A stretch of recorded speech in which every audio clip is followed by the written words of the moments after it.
Começa com estudando o partido, estudos preliminares, anteprojeto. Depois agora vamos para a parte de detalhamento, botar na prancha, apresenta e deu, chegou a nota, tá? E não é isso o mundo real, tá? O mundo real é cliente, entendeu? Não adianta nada tu ser uma aluna, uma aluna que é nota 10, isso não é garantia que tu vai ter um escritório de sucesso. Só conheço um jeito de ter sucesso na arquitetura, que é construindo uma marca, ou seja, um nome. E para o teu nome se destacar no mercado, ele precisa estar sustentado em 3 pilares: atração, técnica e lucro. Aqui nesse podcast eu vou te mostrar onde deve estar o teu foco, porque o cliente deseja e paga mais por uma arquitetura autoral. O fato é o seguinte: aquele que vende projeto briga por preço. Aquele que vende assinatura escolhe o cliente com quem quer trabalhar. Seja bem-vindo ao podcast Estratégia Arquitetura, o podcast onde você vai conhecer as estratégias para você se destacar no seu mercado. O tema de hoje é um tema muito especial. São, na verdade, conselhos que eu vou estar dando para quem está iniciando numa carreira de arquitetura. E hoje também eu acabei combinando para deixar esse tema ainda mais interativo e fazer com que ele fique ainda mais real, empolgante. Na verdade, esse tema surgiu porque acho que é uma estudante de arquitetura que já me segue há um bom tempo. Ela me convidou para uma entrevista, né? Então eu sugeri, vamos fazer essa entrevista no meio da live. Então vai vir uma série de perguntas bem bacana. Então ela e toda a turma dela vão estar entrando no mercado de arquitetura. Então esse é um tema bem bacana para a gente estar abordando aqui. Então o nome dela é Isabela e acho que daqui a pouco ela vai estar entrando por aqui e a gente vai conseguir então entrar a fundo. E na verdade tudo que eu gostaria, né, ou que na verdade todo mundo gostaria, é de dar alguns conselhos para a gente mesmo, né, no passado, né, se a gente pudesse voltar na máquina do tempo, é isso que a gente gostaria de estar dando esse tipo de conselhos. Deixa eu ver se eu consigo fazer com que a dona Isabela entre aqui. Tudo bem, Isa? Tudo Como é que bem tá? com você? Tudo bem. Há quanto tempo tu me conhece, Isa? Léo, praticamente já deve ter uns 3 anos já. Uau! Que eu te segui no Instagram, sério. E aí eu gostei tomar a iniciativa de mandar mensagem no direct. Eu disse, não, vou tentar mandar para ele, vamos ver se ele responde. Massa! E aí acabou que respondeu e tamo aí. Uau! Show, hein? Que legal! Que massa! E me conta então, tu ainda é estudante de arquitetura? Sim, eu sou estudante de arquitetura. Eu e toda a minha turma, a gente já está no 9º período. Uau. Então praticamente se forma no final desse ano. Uhum. Estamos aí, né? Já naquela expectativa de recém-formado, como que vai ser o mercado depois. Que legal. Mas tá tudo bem. Isa, e de todo o material, tu já me conhece há praticamente 3 anos, tu me disse, né? E tudo que tu já viu por aqui, o que mais te chamou a atenção? O que mais te atraiu até tu continuar assistindo até agora, acompanhando esse conteúdo? O que mais me atraiu realmente é o seu trabalho. Eu gostei bastante do trabalho, né, com a sua arquitetura de alto padrão. Achei bem interessante. E também da forma que você ensina as estratégias para captar cliente, gestão de projetos, gestão do escritório. Então isso me chamou muita atenção. Eu gostei bastante. Que máximo. Show, hein? Que legal. E tu tem algumas perguntas hoje? A gente preparou algumas perguntas aqui. Uau. Nada demais. A gente não pode colocar contra a parede, não. Ah, tá. Não, mas pode mandar contra a parede que eu gosto, né? Eu gosto de desafios. Se for fácil, não tem graça. E quanto mais desafios, melhor, né? Claro. O pessoal diz, né, que mar calmo não forma bons marinheiros. Exatamente. A gente pesquisando, a gente viu que você mora em Londres, né, trabalha aí, e tem um escritório aqui no Brasil, em Porto Alegre. Uhum.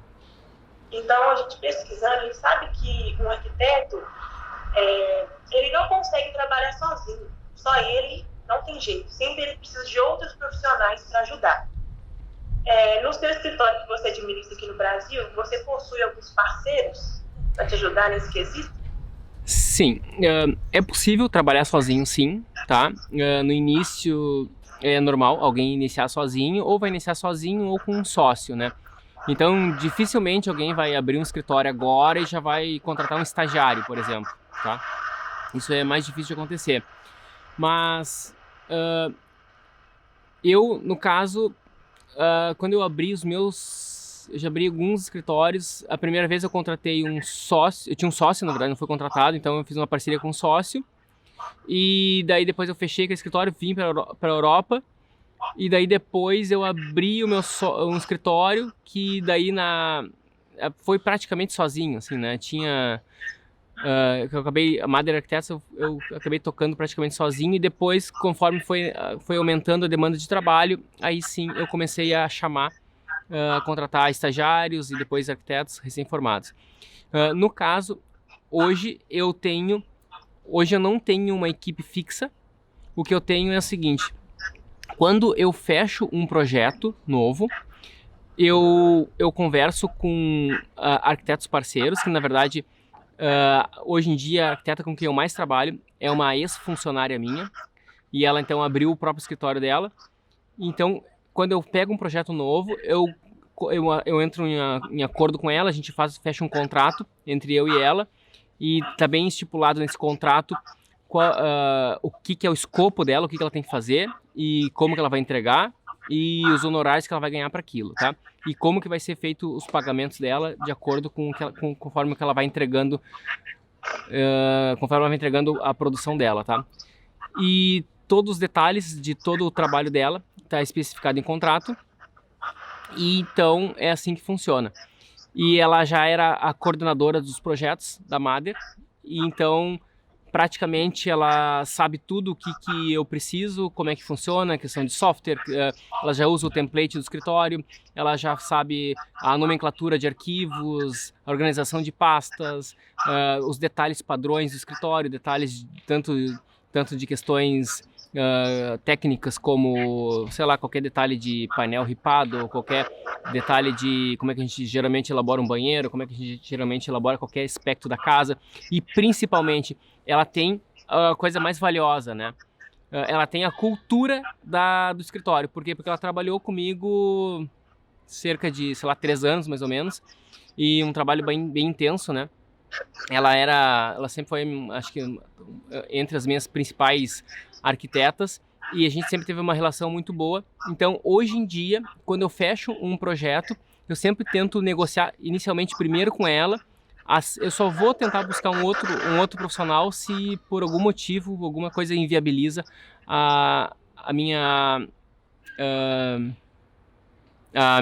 inviabiliza esse trabalho com ela, tá? Alguma questão de, sei lá, tempo ou indisponibilidade, por exemplo, tá? Além disso, caso eu precise de algum outro material, eu posso contratar outros profissionais, outros estagiários, no caso, ou até mesmo... Hoje em dia eu estou contratando bem menos estagiários, tá? Porque a distância é mais difícil, então eu estou preferindo contratar alguém que já está pronto, alguém que está mais experiente e vai cobrar mais caro, porque daí eu não preciso gerenciar tanto. E estagiários é mais fácil de gerenciar ao lado, né? Porque o estagiário está num processo de aprendizado. Ele aprende rápido, mas ele tem que ter alguém sempre dizendo como é que tem que ser feito. Então, se tem alguém do lado, a evolução do estágio funciona muito melhor. E então, às vezes eu fecho também alguns projetos aqui em Londres, em que eu tenho que contratar mão de obra, daí muito especializada em renderização, e eu contrato mão de obra brasileira também para isso. Tá, mas esse não é seria outra empresa, outro departamento, né? Mas eu vi que tu falou, né, que é impossível fazer um projeto sozinho. Eu discordo, tá? É possível sim, tá? Mas não é sustentável. é muito complicado tu levar isso, entender que isso é uma carreira, levar isso para tua carreira. Mas os primeiros projetos acho que pode ser interessante tu fazer sozinho, sim.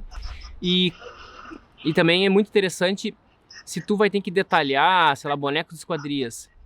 Daí tu aprendeu a detalhar bonecos esquadrias. E depois, quando tu for contratar um estagiário para fazer esses bonecos esquadrias para ti, tu vai ter muito mais segurança de estar dizendo para ele como tem que ser feito, né? E tu vai entender também o tempo, né? Tu vai lembrar que, nossa, quando tu fazia, tu demorava tanto de tempo, né? Um X tempo. Então, quando ele for fazer, tu vai ser mais compreensivo. E também, óbvio que tu não vai também cobrar que essas pessoas que trabalham contigo sejam iguais a ti, na mesma velocidade, que façam do mesmo jeito, né? Eles vão fazendo uma velocidade diferente e de jeitos diferentes. Mas, não sei se eu respondi a tua pergunta, né? Então, hoje em dia, eu não tenho uma equipe fixa, mas sim, eu monto a equipe conforme o projeto fecha, tá? Conforme eu acerto um trabalho com o cliente, então aquele projeto é um projeto que vou receber uns honorários para ele, então eu já tenho uma equipe que vai estar trabalhando naquele projeto, e quando aquele projeto se acaba, a equipe também se desmonta e daí todo mundo disponível para um novo projeto, se for o caso. Quando eu estava no Brasil, daí não, aí minha equipe era interna, eu cheguei a ter no máximo, deu 7, 8 arquitetos, foi o máximo de tamanho que eu tive, né? Geralmente eu tava com mais 2, 3 arquitetos e mais 1 ou 2 estagiários. Esse era o padrão. E o padrão que também tinha no meu escritório era assim, ó, para cada projeto tinha um arquiteto era o coordenador de projeto. Então, aquele arquiteto era responsável por estar cuidando de todo o projeto. E cuidava das apresentações, da produção de desenhos, e eu supervisionava todos. Então eu não tocava nenhum projeto especificamente, mas eu supervisionava todos, entendeu? Então eu era o curador, né? Acho que esse é o padrão de todos os escritórios, tá? Todos os escritórios que eu já trabalhei sempre funcionam assim. Alguém até perguntou se não é arriscado, né? Eu acho que é arriscado se tu não sabe onde tu tá te metendo, mas no meu caso, funciona muito bem. Funciona muito bem porque eu consegui me entrosar com essa arquiteta, né? Eu trabalhei 3 anos com ela. Se vocês estão vivendo hoje num lockdown, né? Numa quarentena em que todo mundo tem que trabalhar em casa, é exatamente isso, não faz diferença, tá? Se tá em Londres ou se tá no bairro do lado, tá? Hoje em dia a internet ajuda bastante, né? Essa questão de tá em um país e tá em outro. Como a gente tá fazendo agora, né? Sim. Então acabou que você já respondeu praticamente 4 perguntas em uma só. Eu falo demais. Não tem questão. Então você pega um projeto, fecha o projeto através de contrata uma equipe, e essa equipe que você contratou que vai desenvolver o projeto e vai coordenar o projeto. Sim, eu tô falando só de arquitetura, tá? Então não tem nada de instalações hidrossanitárias, elétricas, estrutural, luminotécnico, não. Eu sempre contrato parceiros fora isso, né? Especialistas nisso. Daí isso não muda nada do jeito que era antes para hoje. Basicamente é o seguinte, eu tinha uma estrutura física em Porto Alegre até 2017, 2016 mais ou menos. Foi acho que no final de 2016, acabou 2016 eu encerrei ela, tá? E daí em janeiro de 2017 eu me mudei para um coworking, e daí eu comecei a fazer essa transição, que eu comecei a me desligar da estrutura física. Eu tinha lá no meu escritório antes, eu tinha 2 salas comerciais, né? Tinha 10 computadores, eu tinha servidor, eu tinha rede gigabit, eu sempre gostei de tecnologia, né? Então era uma rede super veloz, eu tinha sala de reunião com televisão para, né, apresentar projetos, tinha sei lá quantas cafeteiras, não sei quantas impressoras, e tinha de tudo, tá? O que normalmente os escritórios vão crescendo e vão comprando esse monte de coisa, vão acumulando tudo isso. E daí chegou um momento que eu li um livro que chamado Trabalhe 4 horas por semana, que o cara vendia muito a ideia de que tu pode construir uma empresa, construir um negócio totalmente remoto, usando a tecnologia, e tu escala de maneira É um livro totalmente disruptivo e eu achei aquilo muito interessante, né? Explodiu a minha mente, digamos assim, e aquilo me deu muita vontade de experimentar, tá? E daí, uma ideia que eu tive foi de vir para Londres, porque Londres é um mercado muito rico, acho que é a cidade no mundo onde mais se concentram milionários, então aqui é muito, muito rico, né? Mesmo em lockdown, a gente continua vendo agências de emprego procurando arquitetos para trabalhar. E então, mesmo em pleno lockdown, né? Então, isso é em plena quarentena, em que está todo mundo ainda trabalhando em casa, as empresas continuam procurando gente para trabalhar. É um mercado muito rico, muito próspero, e a qualidade de vida aqui eu acho muito bacana. Esse sol que vocês estão vendo aqui é só nessa época do ano, né? Não é sempre, o inverno é rigoroso, mas é um lugar que eu gosto bastante, tá? E principalmente se tu tá no auge da tua carreira, da tua carreira profissional, é bom tu estar num centro forte, né? Num mercado forte, um mercado intenso. Depois, quando tu for querer te aposentar, daí sim, daí tu vai para uma cidadezinha pequena lá no interior da Itália, por exemplo, ou no interior numa bela praia brasileira. Então, é o seguinte, esse modelo que eu uso hoje de gestão remota, ele é um modelo totalmente disruptivo. Eu não conheço nenhum escritório que usa esse formato assim. Talvez exista, talvez não, né? Mas eu não conheço. Então para modelar esse formato, eu acabei estudando muito de como funciona startups, né? O conceito de startups, tem aquele livro Startup Enxuta, me ajudou muito. E principalmente esse livro Trabalho 4 horas por semana, que é um livro que fala muito sobre produtividade e como tu tem que montar equipes de maneira remota. Então, quando eu tinha um escritório em Porto Alegre, eu tinha um assistente virtual. Quer dizer, quando eu me mudei para Londres, eu tinha um assistente virtual. Hoje eu não tenho mais, mas eu tinha antes. Eu pagava, sei lá, R$150 por mês, nem me lembro se era isso, um pouco mais talvez. Era algo bem baixo. E era alguém em São Paulo que atendia o telefone para mim. Então, cada vez que alguém ligava para o escritório, alguém tinha um assistente virtual que atendia o telefone. Mader, bom dia.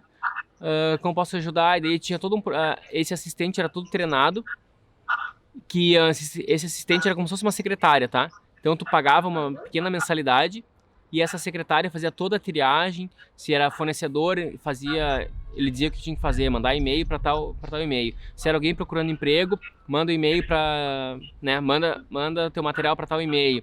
Se alguém querendo marcar uma reunião, tu vai tentar entender o que é essa reunião. Geralmente é fornecedores, tá?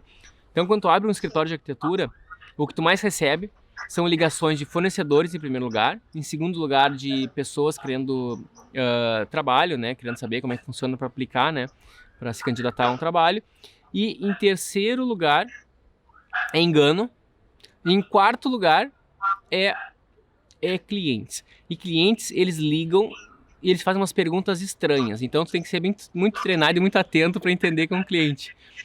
E cliente é o que mais interessa, né? Todos os outros a gente não importa muito, né? Mas cliente que é o principal e é o que menos liga. E daí, quando ligava um cliente, a instrução era anotar o telefone e o e-mail do cliente. E daí eles me passavam toda a ligação que chegava, eles me passavam a informação, né, por e-mail.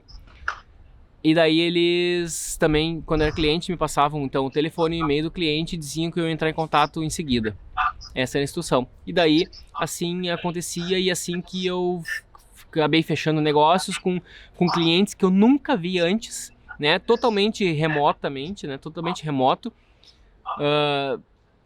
Tudo com ligações pelo WhatsApp.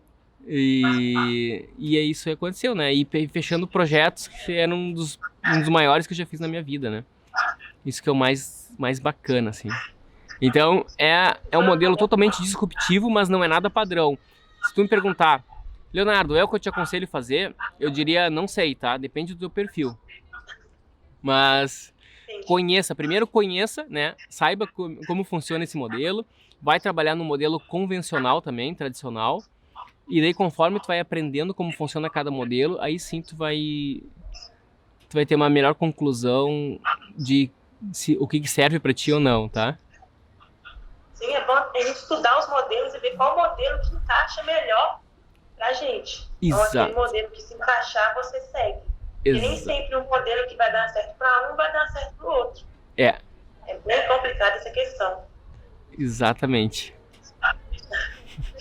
Bom, deixa eu fazer uma outra pergunta. Qual que é o maior desafio e qual que é a maior potencialidade da profissão do arquiteto? A maior potencialidade vem depois que tu vence o desafio, tá? Então, qual que é o maior desafio? O maior desafio... A gente encontra vários desafios, tá? Inicialmente, a gente pensa que o nosso maior desafio é técnico, é saber como projetar. A gente tem essa insegurança logo que a gente se forma, né? Que a gente vê os projetos, as grandes obras, e a gente vê todo mundo produzindo aquilo, a gente fica sabendo, nossa, eu não sei como faz aquilo, não sei como funciona. Mas esse não é o nosso maior desafio. Porque o nosso maior desafio é conseguir o cliente. Porque quando a gente tem um cliente, a gente tem um dinheiro, né? Tu vendeu o projeto, e daí tu ganhou, tu conseguiu já que o cliente tá botando dinheiro no teu negócio através das parcelas que tu combinou com ele. E daí, quando tu, Isa, recebe a primeira parcela, né, uma parcela de início de projeto, por exemplo, tu já tem dinheiro para contratar alguém. E esse alguém pode ser alguém que saiba fazer o que tu não sabe, né? Ou alguém que tem tempo para ficar desenhando aquilo que tu não tem mais tempo, porque tu tem outra coisa para fazer. Ou então um projeto é tão grande que tu não vai conseguir fazer sozinho, então tem condição de contratar pessoas. Moral da história, se tu tem dinheiro, tu consegue resolver mais fácil os problemas técnicos, porque sempre vai ter alguém que sabe fazer aquilo, e então tu simplesmente contrata essas pessoas, tá? E cada pessoa vai lá, diz quanto consegue fazer, quanto cobra pra fazer, e deu. E tu acerta com ela e faz.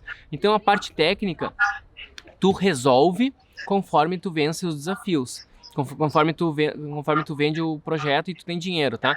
Se tu conseguiu vender direito e cobrou um valor bom, então tu vai ter dinheiro para contratar.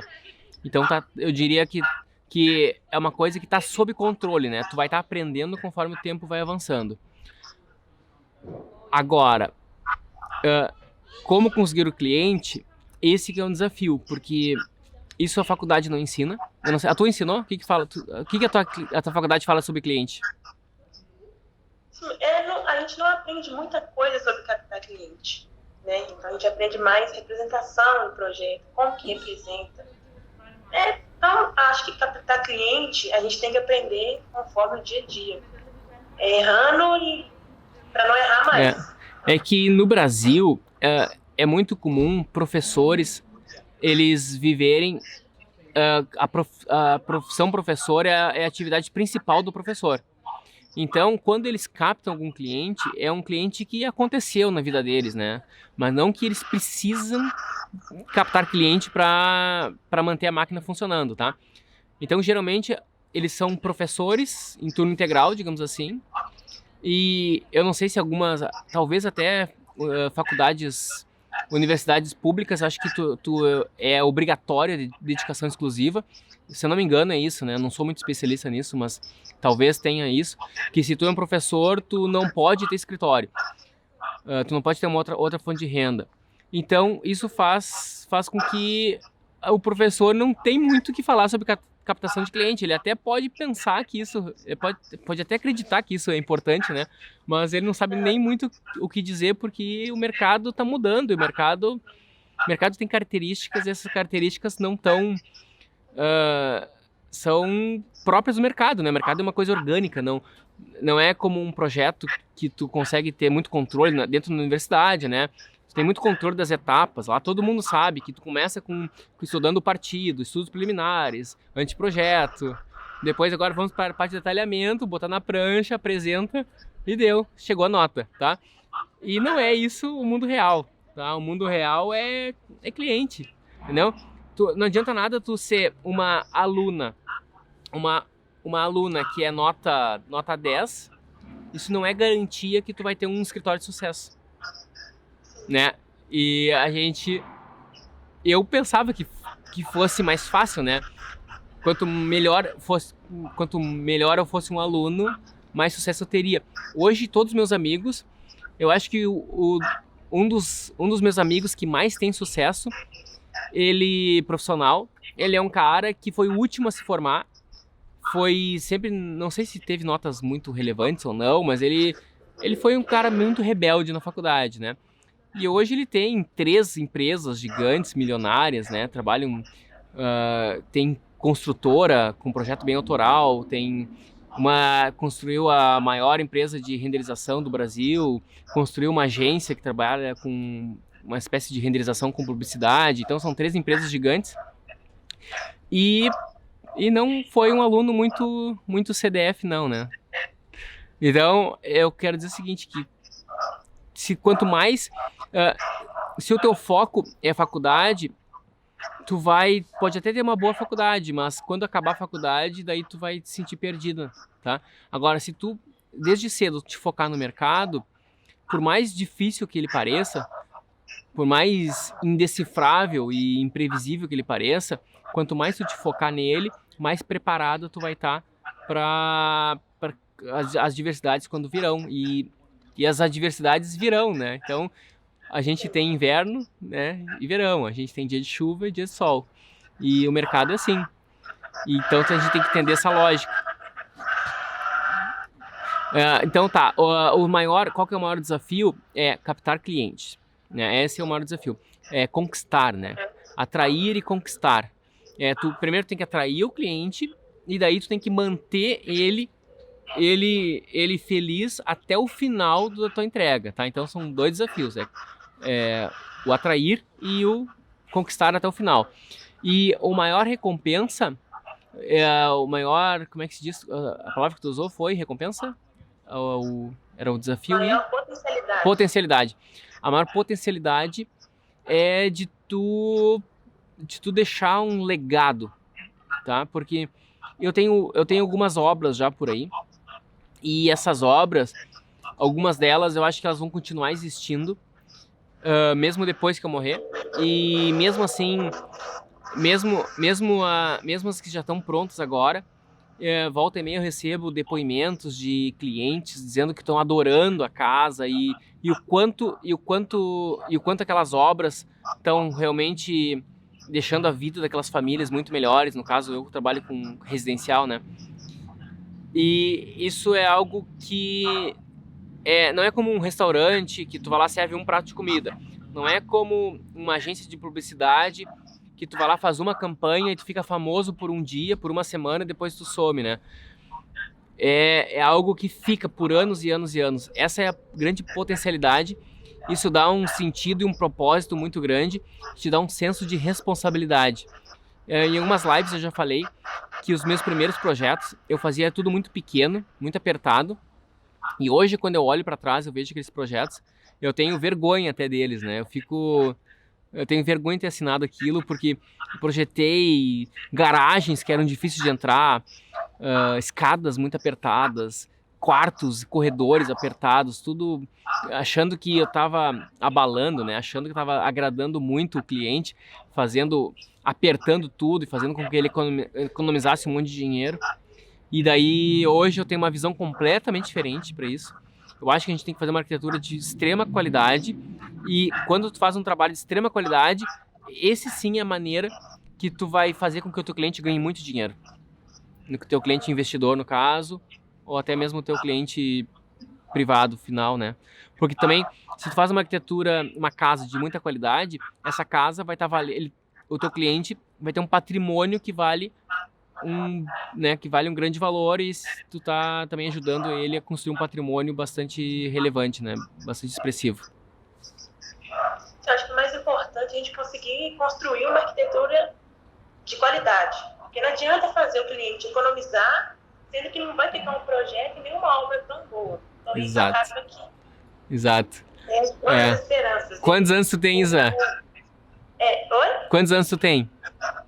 Eu tenho 22. 22, tá? Eu acho que isso que tu concluiu agora, eu demorei, acho que eu fui aprender isso depois dos 30, tá? Então, que bom que tu já sabe disso agora com 22. Então, tu tem chance quando tiver a minha idade, tu tá muito maior do que eu, entendeu? Isso vale ouro. É. E também, uma coisa que eu penso muito em questão de profissional, tem muito profissional bom no mercado hoje em dia, mas o cliente vai agradar por um. Pode ter 2 profissionais aqui, na minha opinião, profissional arquiteto, fulano de tal, é muito melhor do que o outro, na minha opinião. Mas o cliente não é. O cliente vai preferir o outro. E o que tu acha, na tua opinião? Qual é o critério que o cliente usa para escolher um ou outro? Acho que o cliente usa o critério que mais agrada a ele. Aquilo que ele quer. Então ele vai começar a ver os trabalhos do arquiteto, as imagens, e aquilo que melhor agradar a ele é o que ele vai escolher. Então, às vezes ele não vai escolher o que tem um melhor projeto, não sei, mas ele vai escolher aquele que melhor vai agradar. Eu acho que tem uma coisa que vem antes disso ainda. É o que ele confia. Sim, exatamente. Ele pode até achar algum trabalho muito bonito. Olha, esse trabalho aqui foi o mais bonito da minha cidade. Eu nunca vi um trabalho tão bonito. Mas tem alguma coisa aqui que eu não tô seguro com isso. Tá? E daí ele não vai à frente. Então, antes de achar bonito, é o trabalho de confiança, tá? E essa confiança tu constrói com o marketing. O marketing, ele fortalece a tua confiabilidade. Entendi. Bom, acho que eu vou fazer a última pergunta. Eu não sei como está o tempo, acho que tem 1 hora, não é isso? Sim, tem bastante tempo. Pode ficar tranquilo. Como que é morar em Londres e administrar um escritório aqui no Brasil? Hoje né? É relativo, né? Em primeiro lugar, eu já tinha um escritório no Brasil que era muito intenso. Ele era tinha muito projeto, muitos projetos simultâneos. E quando eu vim para Londres, eu comecei gradualmente a reduzir esses números de projetos. Então, quando eu estava realmente aqui mesmo, eu já estava, sei lá, com 2 projetos ao mesmo tempo. Hoje eu estou só finalizando alguns. Eu não tenho nenhum projeto que está me demandando muito tempo. Até estou a fim eu tô dando muita prioridade para projetos que estão saindo aqui, porque não sei se tu tá acompanhando a cotação do dólar, e o dólar disparou. Então a Libra, eu não sei quanto custa exatamente a Libra em reais, mas é mais ou menos, a Libra, a moeda da Inglaterra, eu acho que dá mais ou menos 7 vezes o valor do real. Então faz com que os trabalhos que eu estou fazendo aqui em Londres, eles conseguem ser muito mais vantajosos para mim do que os trabalhos que eu estou fazendo, financeiramente falando, do que os trabalhos que eu estou fazendo no Brasil. Isso fez com que eu dei uma grande prioridade para trabalhos aqui na Inglaterra nos últimos tempos, e fez com que eu pegasse menos projetos no Brasil. Mas eu tô afim de pegar um projeto novo no Brasil, até mesmo para estar divulgando e fazendo na minha rede social, tentando detalhar bastante, passo a passo, desde o processo de captação, de concepção, de entrega de cada etapa. Eu quero fazer um projeto novo que eu quero elaborar, que seria um projeto real, entendeu? Sendo demonstrado na prática. Mas esse é um plano que eu tenho, e eu tenho que achar um cliente que vai topar isso. E tem que ser um projeto também que seja do estilo que eu gosto também, né? Mas, a princípio, não é difícil por um motivo, tá? Porque eu já construí antes a minha equipe, e a minha equipe já sabe exatamente o que tem que ser feito, e quando tem que ser feito, como tem que ser feito. Porque a equipe já trabalhava comigo antes, então eles já sabem o que fazer. Outra, o tipo de projeto que eu trabalho são projetos menores. Isso faz com que... É que também tem alguns maiores, né? Eu já trabalhei com vários projetos estando aqui, até mesmo com construtoras, em que eu fazia tanto um espaço de interiores, de um edifício. Então era toda a área de salão gourmet, recepção, bicicletário, papapá. Estudo de fachadas também. Então foi a parte de interiores e mais concept design, que era um projeto grande. E esse projeto começou com uma arquiteta, daí ela me abandonou, e daí eu achei uma outra arquiteta que finalizou, tá? Isso acontece, né? Trabalhou umas 2, 3 arquitetas nesse projeto. Era um projeto maior. Mas geralmente o que eu gosto é, eu pego um arquiteto ou uma arquiteta que está muito em sintonia comigo e a gente tem uma bela relação de confiança e a gente consegue tanto iniciar até finalizar o projeto. Esse é o melhor modelo e com o tempo a gente aprende que uma das coisas mais importantes da nossa vida é com quem a gente faz as coisas, a importância de a gente estar trabalhando com pessoas e estar construindo esse relacionamento com pessoas. Isso vale tanto para captação de clientes, mas também para a gestão da tua equipe, né? Então, aquele simples estagiário, aquele simples arquiteto recém-formado que começou a trabalhar contigo, tu começa a ter uma relação muito boa com ele e aquele profissional vai crescendo e aí sim tu vai ter condição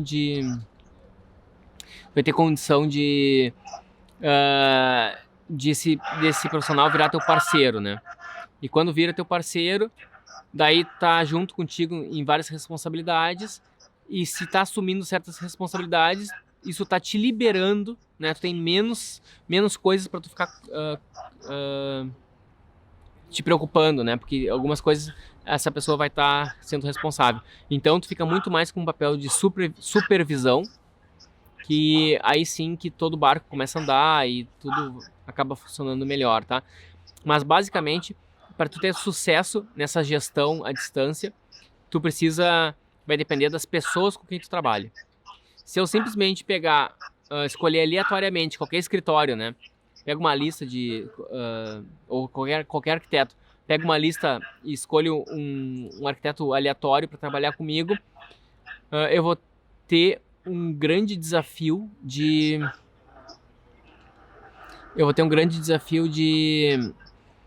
passar toda a cultura, passar processos, de estar treinando ele conforme o modelo que eu gostaria que fosse. Ou, outra opção, eu abro mão do meu modelo e eu simplesmente subcontrato aquele escritório e aceito totalmente o modelo daquele escritório, e esse é um outro modelo também. Tá? Mas esse é um modelo bem mais sofisticado, isso não é muito para quem está iniciando na carreira. O que eu estou falando agora é mais para quem já tem um escritório já bem mais estabelecido e quem quiser dar um passo além, um passo avante nisso.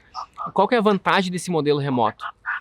É que te dá liberdade geográfica. Tu pode morar em Londres, por exemplo, né, ou qualquer outro lugar do mundo, o lugar que tu escolher, e tu consegue ter uma grande produtividade do teu tempo, tu não fica apagando pequenos incêndios, tu simplesmente, quando a coisa vem para ti, tá muito mais definida, muito mais organizada, então tu acaba desenvolvendo processos que são mais inteligentes, mais otimizados. Tem vários ganhos, tá? Os ganhos são inúmeros, mas o que tu tem que entender é que para conseguir chegar nesse estágio que não é tão simples. O melhor modelo a própria quarentena está sendo um excelente exemplo. Né? Se o pessoal está conseguindo trabalhar na quarentena assim, já está entendendo. Então, antes eu tinha um servidor. O servidor era um computador que todos os arquivos do escritório estavam naquela máquina. Daí depois eu desenvolvi, comecei a pensar em vários esquemas de como ter o meu servidor na nuvem. Daí eu cheguei no Dropbox. Daí eu vi que o Dropbox foi o que melhor me atendia. Então, todos os arquivos do meu escritório estão no Dropbox. Então, a qualquer momento, qualquer pessoa, né, com acesso àquelas pastas, tem acesso ao projeto. E tem uma série de processos, né? Processos legais também. Como é que tu vai fazer o contrato, responsabilidades, tem tudo isso, né? Como é que funciona a questão contábil, mas principalmente a questão legal, né? Então, se eu te contratar para fazer um serviço, então tem que estar muito claro o que é que tu vai fazer, qual que é o teu escopo, como é a forma de entrega, o quando tu vai entregar. E então são vários pequenos detalhes que vão fazer com que toda essa máquina ande. E o legal é que depois que tu consegue acertar tudo isso, se tu vai estar trabalhando de maneira remota ou presencial, todo mundo sob o mesmo teto, isso é uma questão de escolha. É uma simples convenção. Se vocês quiserem fazer isso, ok. Senão, não. E é possível, sim, a gente ter reuniões de alinhamento, tipo o que a gente está fazendo agora, tá? A gente poderia estar discutindo um projeto e a gente poderia estar discutindo por que esse projeto está de um jeito, está de outro, e a gente pode estar compartilhando a tela e eu pego o mouse e consigo riscar naquele projeto, e tu também pega o teu mouse e risca também naquele projeto, e a gente é exatamente igual do que a gente sentado numa mesa e cada um riscando num papel. Sim, a gente tem muitas ferramentas que ajudam a gente hoje em dia para fazer isso. Sim. Agora com essa quarentena que está todo mundo explorando essa área. Agora está sendo necessário para poder conversar sobre projetos, qualquer área, qualquer profissão. Agora... E o que me surpreendeu em todo esse processo, eu já falei em algumas lives até, foi que que muitos clientes acharam muito interessante o fato de eu estar fora. Acharam isso... acharam especial, acharam até... O brasileiro tem um pouco disso, né? De achar até chique, né? Nossa, o arquiteto de Londres, entendeu? Eu contratei um arquiteto de Londres pro meu projeto, sabe? É especial, assim. Então tu começa a trabalhar também com essa... Tu usa isso a teu favor, tu usa no teu marketing. Alguém até perguntou dos livros, né? Que eu falei no início. Então, livros que eu acho que é muito bom, assim. Se tu tá buscando produtividade, né? Para quem quer produtividade, trabalhe 4 horas por semana. Se tu quer aprender a relacionamentos, a como fechar uma venda, como se conectar com pessoas, como tu te conectar com o cliente, como fazer amigos e influenciar pessoas. E se tu quer... outro livro de produtividade que eu adoro é o Princípio 80-20, de um escritor inglês, não sei o que, Kohn.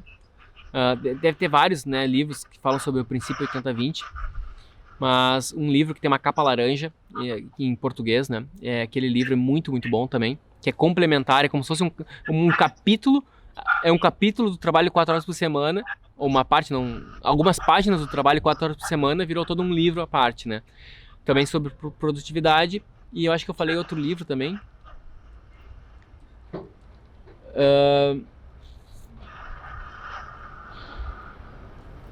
Eu leio muita coisa, né? Acompanho muita coisa, mas... Startup Enxuta também eu falei. Startup Enxuta, daí é para quem quer entrar num modelo mais disruptivo. Daí, para quem quer entrar muito nesse modelo disruptivo, daí em algum momento, acho que foi em 2017, não, em 2016 eu conheci um cara, eu ouvi falar pela primeira vez de um cara, que ele falou uma frase muito boa que me impactou, tá? Que era o seguinte, comece do topo e suba. Então eu achei incrível quando ele falou aquilo, né? Que o nome desse cara é Peter Diamandis, ele é um norte-americano, ele é um cara meio grego, meio americano, e ele fundou a Singularity University, que é uma universidade sobre futuro. Ele é um futurista que ele fala basicamente, ele aborda temas do futuro. É uma universidade que ele fundou junto com o Google e com a NASA, e aí ele é um cara basicamente do futuro. E eu comprei os cursos dele, do Peter Diamandis, e esse curso ele explodiu minha mente falando de como que a tecnologia vai estar moldando o futuro, dessa tecnologia de sensores, da tecnologia super conectada, e como que a tecnologia ela vai estar realmente ela está causando uma disrupção, né, em vários mercados, em várias profissões. Então as profissões estão sendo transformadas. Eu já publiquei um vídeo no YouTube em que... comece do topo e suba, exatamente. Eu publiquei um vídeo no YouTube que fala da inteligência artificial fazendo projetos. Então a gente não deve negar isso, né? Se eu fosse um professor de uma universidade, eu ia estar trazendo isso para o pessoal, para os alunos, e não ia, né, não no sentido de apavorar, ninguém, tá? Ó, professor, ó, pessoal, a arquitetura acabou, agora as máquinas vão fazer. Não é isso, né? É a questão seguinte, ó. Quando vocês se formarem daqui a 10 anos, ISA, ou daqui a 5 anos talvez, daqui a 5 ou 10 anos, dependendo do tipo de mercado que você vai estar atuando, a inteligência artificial vai estar fazendo os teus projetos. Então tu vai comprar o Revit do futuro, o Revit do futuro vai ter esse plugin que tu vai ligar ali, daí tu vai comprar ou o plugin A, ou o plugin B, ou o plugin C. Cada um tem as suas características e aqueles plugins vão estar fazendo os projetos para ti. Tu aperta um botão, ele faz vários estudos e tu apresenta para o cliente. Então isso é um fato. O arquiteto vai existir? Vai, só que o arquiteto ele é diferente do que está acontecendo hoje. E quanto antes tu fica atento a isso, antes mais preparado tu tá. É isso que eu acredito. E daí eu fiz aquele curso do Peter Diamandis, aquilo explodiu minha mente, daí eu comecei a entrar mais no mercado digital, comecei mais a entrar no lance da educação, comecei mais a misturar as coisas, né? Então hoje eu sou tanto um professor, um mentor e também um arquiteto, eu sou tudo ao mesmo tempo. E eu tô formando um Leonardo que vai ser cada vez mais expressivo para o futuro, tudo isso baseado numa estratégia que é somando vários e vários itens. E dali que ele não fala nada sobre arquitetura, né, o Peter Diamandis, mas ele fala muito de como tu construir negócios milionários, né? Milionários, não bilionários. Ele diz que para alguém se tornar bilionário, tu tem que ajudar 1 bilhão de pessoas. Então esse conceito é muito interessante, né? Porque é como se fosse cada um te dá $1, então tu vai virar um bilionário. Então se tu ajudar 1 bilhão de pessoas, tu vai te tornar assim. E isso a gente pode levar para arquitetura, porque a vida inteira eu sempre trabalhei com arquitetura e principalmente projetos mais caros. Então eu sempre vendi poucas coisas a um valor alto. E aquele conceito mudou totalmente o que eu sempre pensei, né? Que é o conceito do pouquinho, tu cobra pouquinho por algo que expande. E daí eu caí nesse lance de estudar o futuro e daí naturalmente tu cai nesse livro Startup Enxuta, que é um livro que fala muito sobre esse mindset de startup, como tu botar as coisas em prática. Por exemplo, tu acha que traduzindo isso para arquitetura, tá? Na Startup Enxuta, eles abordam o tema do MVP, mínimo produto viável. Então, ao invés de tu montar uma super estrutura para ver se tu vai te dar bem num escritório de arquitetura, tu sai para vender um projeto e conforme vai executando esse projeto, aí sim tu vai estar entendendo onde é que tu está pisando, como que funciona, se tu está precificando bem, se tu está conseguindo ter lucro, se tu está em sintonia com aquele tipo de cliente, se tu gosta de fazer aquele tipo de projetos. Então tu faz isso tudo antes de montar uma super estrutura. Então esse é um tema que eu poderia estar abordando uma live inteira só sobre isso, até muito mais, né? Poderia ficar um dia inteiro discorrendo sobre isso, como a gente pode aplicar o MVP, né? Que é um conceito. Eu estou trazendo aqui uma série de conceitos bem técnicos que é muito ligado ao mundo da tecnologia e que eu tento, porque foi ali que eu consegui buscar informação e suporte para fazer o que eu estou fazendo hoje, né? Por exemplo, eu tenho uma empresa aqui na Inglaterra que ela mal tem um site, né? Nem tem um site ainda porque eu tenho que aguardar ela, tenho que registrar ela num outro lugar aqui, que é uma norma inglesa. Tive que até desligar o site por causa disso. Mas não tem Instagram ainda, né? Eu sou todo o cara que mais fala de ter um Instagram. Eu não tenho Instagram ainda nessa minha empresa que eu abri na Inglaterra. Mas o que eu tenho? Eu tenho cliente. Isso eu tenho, tá? E eu fico próximo com o cliente. Então, é isso sim, tá? Então, em primeiro lugar, tu tem que ter... primeiro vem muito do modelo de MVP, né? Do mínimo produto viável. Primeiro tu vai lá, acha o cliente e depois tu vai deixar as coisas corretas. Primeiro faz, depois melhora, tá? Esse é o princípio. É um princípio muito MVP, mínimo produto viável. É um conceito que não se fala em gestão. Tu vai tentar estudar como abrir um escritório de arquitetura no Sebrae, não vamos falar disso. Tu vai fazer um MBA em gestão de escritório de arquitetura na FGV, que é um dos melhores do Brasil lá, não vamos falar disso.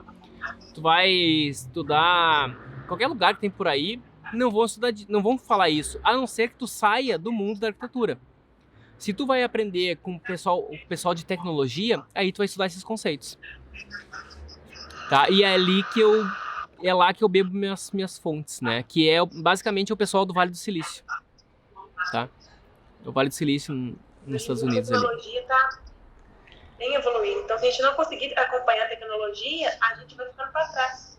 Exatamente. Então, o que eu aconselho? A gente aprender renderização, tu tem que aprender BIM. Eu acho que no teu caso, tu é super jovem, já inclui na tua pauta também tu aprender parametrização, né? Em algum momento, ou tu pode ser via Grasshopper ou via Dynamo. Se tu trabalha com ArchiCAD, tu trabalha com Grasshopper. Se tu trabalha com Revit, daí tu trabalha com Dynamo. E isso aí é o que tá mais... É através disso que tá vindo a inteligência artificial. E vai chegar um momento que, se tu for alguém que sabe lidar com a inteligência artificial ao teu favor, tu vai ter uma hiperprodutividade no teu trabalho e tu vai ser super competitiva, porque vai surgir clientes que vão querer um projeto muito bacana em um espaço de tempo muito curto. Isso acontece em grandes centros onde o terreno é muito caro, em que alguém decidiu demolir o prédio aqui atrás e construir um prédio novo. E esse projeto está cheio de inquilinos, então tu tem que demolir ele bem rápido. É o que mais acontece aqui em Londres, né? Tu tem que demolir ele rápido e construir um novo o mais rápido possível, porque o tempo de obra, o proprietário está perdendo dinheiro, né? Está perdendo dinheiro de aluguel. Então ele tem que... Essa obra tem que ser muito rápida, o projeto tem que ser muito rápido, muito preciso. E tu usando tecnologia, parametrização, tu usando a inteligência artificial que está começando a vir, e junto, tu ligando a parte de marketing, daí vem a renderização, realidade virtual, realidade aumentada. Tudo isso é o que está formando, é o que vai ser as palavras mais comuns do arquiteto em poucos anos. Né? É o que... Não vejo muita gente falando sobre isso. Né? E é o que eu fiquei nos cursos do Peter Diamandis, era o tempo inteiro falando isso, né? Se tu for entrar no site da... Vou escrever aqui para vocês.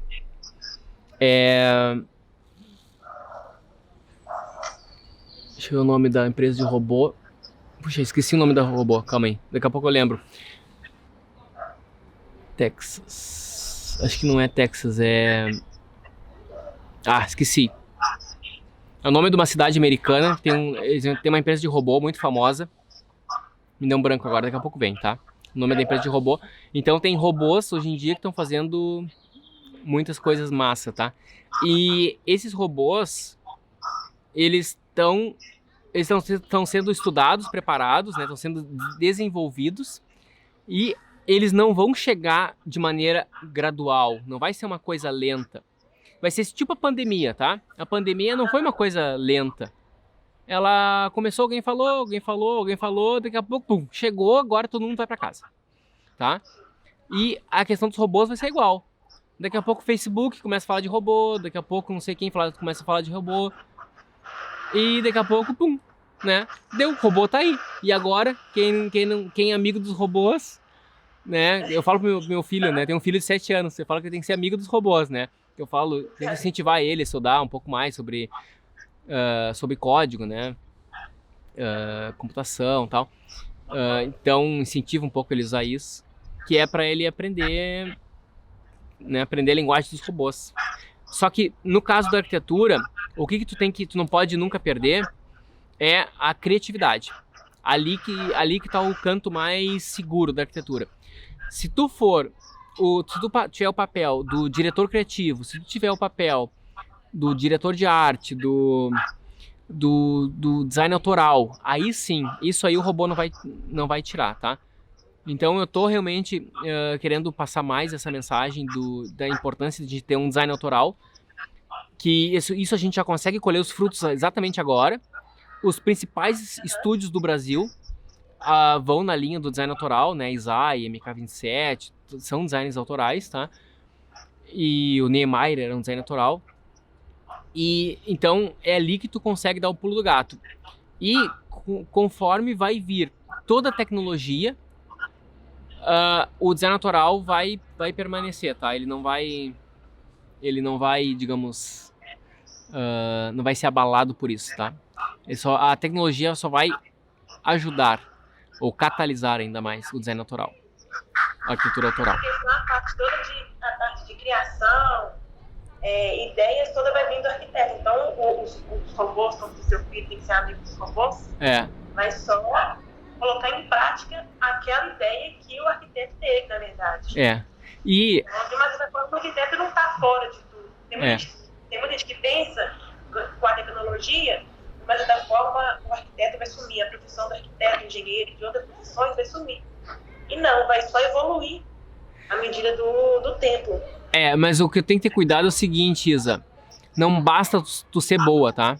Tu pode ser a melhor arquiteta do planeta, mas tu tem que saber mostrar isso pro teu mercado e pro teu público. Entendeu? O cliente, ele tem que reconhecer, tu tem que fazer o teu marketing de uma maneira que o cliente se sinta confiante em apostar em ti e te contratar.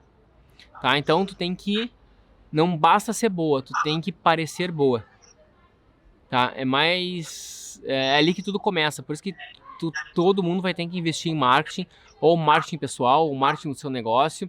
E ontem eu respondi uma pergunta, né, que se usa o nome de um estúdio, né, ou a gente põe um estúdio, né, Sempre Verde, por exemplo, o nome do estúdio, ou eu ponho estúdio Mader, entendeu? Mader Arquitetos ou Sempre Verde Arquitetos. É melhor tu usar, no caso da arquitetura, tu usar o Mader, porque tu já está trabalhando ao mesmo tempo o nome de um estúdio e o teu marketing pessoal. Tu está vinculando um ao outro. Porque o futuro, eu não sei como é que vai ser. Eu não sei como vai ser o futuro do meu estúdio de arquitetura. Talvez ele se transforme numa outra coisa que eu não sei como é que vai ser o futuro, né? Quando no futuro a gente vai saber. Como, por exemplo, vários mercados, né? Vários nichos sumiram do passado, já sumiram. Então, se tu consegue se reinventar, é ideal. Por exemplo, a Apple. A Apple, ela vendia praticamente computadores no início e hoje o que ela mais vende é telefone. Então, eles tiveram que se reinventar, né? Então, não é mais... Antigamente era Apple Computers, né? Apple Computadores. Hoje em dia, o carro-chefe deles é telefone. E no futuro, o que vai ser? Vai ser microchip, vai ser saúde. Talvez eu vi um estudo falando que a Apple vai começar a investir muito na área de saúde. E todas as empresas vão começar, né? A Autodesk, acho que também vai entrar nessa. Então tá todo mundo tá todo mundo se adaptando. E é isso que eu tô tentando trazer esse conteúdo. Na verdade é um conteúdo bem mais denso e mais profundo que isso. Que eu poderia estar... quero até ter mais vontade de falar. Só que isso aí não é pra agora. Tu não tem uma aplicação agora. É uma coisa que tu começa a fazer agora e tu vai usar isso daqui a 5, 10 anos. Mas agora, o que tu tem que fazer agora é... Tu tem que sair, tem que trabalhar, tá? Vai arrumar estágios, vai experimentar lugares, daqui a pouco tu vai te formar, ou tu vai continuar no teu mesmo trabalho, ou tu vai arrumar um outro, tanto faz. Mas fica atento como funciona o negócio, como que os teus chefes estão fazendo a gestão do escritório, de onde está vindo esses clientes, os clientes estão... O que é a expectativa do cliente inicial, a expectativa do cliente no final está sendo atendida, o cliente está ficando feliz ou não. Tu começa a entender como que os outros escritórios prospectam clientes e tu começa a entender essa lógica. Porque a tecnologia, o que ela é? Ela só é um facilitador desse processo de atender a demanda de um cliente. Então, se tu souber como funciona a mente de um cliente, tu vai saber usar a tecnologia. Se tu souber tudo de tecnologia, mas não souber como funciona a mente do cliente, não vai adiantar nada. É a mesma coisa com renderização. Eu preciso saber o que o cliente quer, o que o cliente sonha. Aí sim é que eu vou poder fazer um render que vai estar ao encontro do que o cliente quer. Né? É a mesma coisa, tá? Então não adianta só saber fazer render. Eu faço um render muito bonito, mas é todo escuro, chovendo, né? Triste, e o cliente não consegue identificar a família dele naquele espaço triste, né? Tá? Sim, não adianta ter uma imagem boa e não atender o cliente. Exatamente. Então a tecnologia a gente usa ao nosso favor. Isa, recebi uma mensagem aqui que tem 1 minuto para acabar a live. Tu quer fazer alguma pergunta final? Ou... Não, pode ser só isso mesmo, tá? Ótimo. A gente conseguiu responder todos os quesitos. Foi Que, ótimo. que massa. Show de bola, hein? Muito legal. Eu vou deixar essa live salva, tá? Então, se tu quiser reassistir, para quem todo mundo que perdeu o início também quiser reassistir, ou tu quiser também encaminhar para quem, né, para quem pode estar, principalmente para quem está início de carreira, eu acho que é muito interessante isso. E pretendo também fazer mais algumas lives falando sobre esses conselhos de início de carreira, acho que é bem interessante.